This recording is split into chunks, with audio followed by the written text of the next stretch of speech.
Hi guys! Welcome back sa Team Luna Vlog. For today's video, ituturo naman namin sa inyo ang paggawa ng aming masarap at sulit na mango graham frog. Tuturo po namin yan habang ginagawa po natin ang order ng aming suki. Tara, let's go! So, eto na nga, yung nag-order po pala sa atin nito guys ay taga rito lang din sa amin. Big shout out po sa aming suki na nag-order nito. Maraming salamat po sa support nyo dito sa aming small business. At big shout out din po sa mga hindi po sumusuporta sa amin. Dahil kayo po ang inspirasyon namin para magpatuloy sa aming pagtitinda ngayon. Charis lang! So, eto na nga guys. Dito nga sa mga oras na to guys ay nilalagyan ko na ng mango jam as walling itong mga baso natin. Ito namang asawa ko guys, siya naman ang nakatoka para i-blender itong ating mango flavor. Ilalagay natin dito sa ating large cup. Para naman po sa mga nagtatanong kung saan po nabibili ang mango jam. Bibili nyo po yan sa tindahan ng mga milk tea, packaging, mga milkshake, at syempre available din po yan sa Shopee and TikTok. Pwede din po namin ilagay sa comment section kung saan po kaya makakabili para mabilis nyo pong makita. Ang sticker naman po natin guys ay nabibili ko po yan sa Shopee. Ang nangyari po yan guys ay print sticker po yan. Mas guys, nag-select lang po ako doon kung ilang peraso ang aking gagamitin. Tapos ang design yan guys ay isi-send nyo na po sa seller through email. And then guys, i-deliver na po yan sa inyo. O diba guys, ganun lang po kadali mag-order ng sticker through online. At mabalik na nga po tayo dito sa ginagawa natin guys. Inilagay ko na po ang mango flavor dito sa ating mga baso. Para naman po sa mga nagtatanong, any brand po ng mango flavor ay pwede nyo pong gamitin. Kakabili din po kayo niya ng mango milkshake flavor sa Enjoy. Para naman sa mga nagtatanong kung anong timpla ng ating mango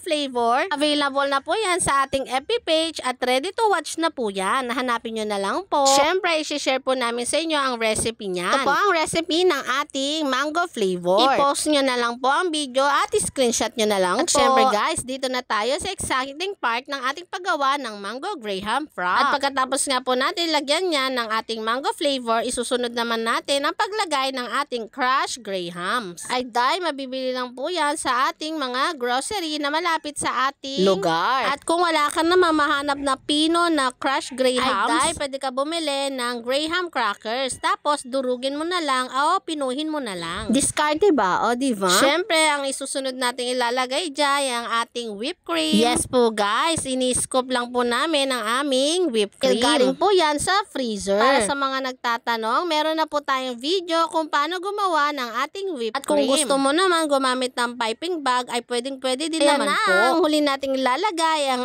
aming mango jam. O diba guys, napakasarap sa video pa lang ng ating paggawa ng ating mango graham frog. Kaya kung gusto mo gumawa ng mango graham sa inyong lugar at nagbabalak ka maglagay sa inyong menu, dahil pwede mo na din po itong idagdag sa inyong product menu. At malay mo, maging bestseller din ito sa inyong tindahan. At ayan na, i-deliver na po natin ito guys. Yun lang. See you sa next vlog. Bye-bye.